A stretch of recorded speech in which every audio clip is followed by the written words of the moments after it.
I like that. It sort of, I don't know, presupposes or it kind of hints at this idea that like things as they are will naturally develop in a healthy way, kind of an inherent goodness, so to speak, Yeah. to creation, to the structure of reality.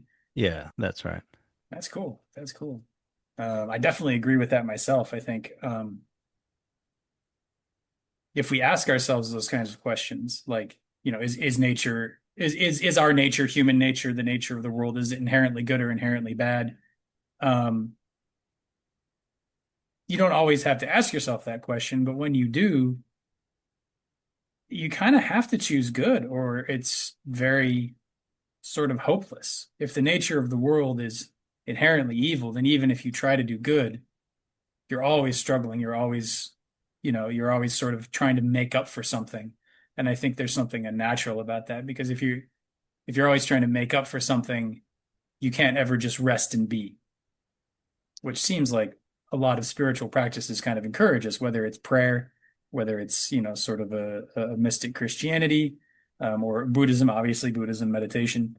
They all seem to kind of point to like the ability to just be, which is what Rousseau's talking about, to just be without anything on top of it, so that we can kind of uh, return to that stillness, that original stillness that we come out of.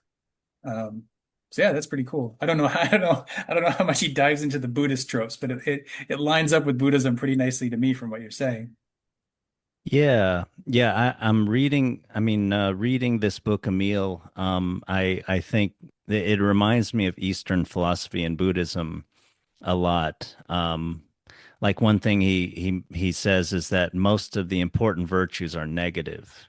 So the Hmm. idea Like, of what does that mean? Like, how do you unpack that? like I think he means it's not about do being good but not being bad. So it's, and so Hmm. that's like that returning to the natural state or, yeah, not, uh, yeah, yeah, Yeah. not about, yeah, counteracting a bad, but just not having bad things, yeah, just not sorry, I'm not being very articulate, but not being good so much as letting go of bad.